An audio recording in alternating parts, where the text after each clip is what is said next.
Ami from Korea, and I like dance. I even like watching dances and drawing dance movements. But I didn't know how to use this passion for God as someone who doesn't have any formal training.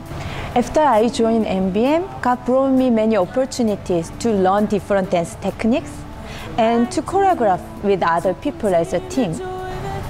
I realized dance isn't just an attention grabber for preaching as I thought before, but it is a message about His love and joy and spiritual warfare.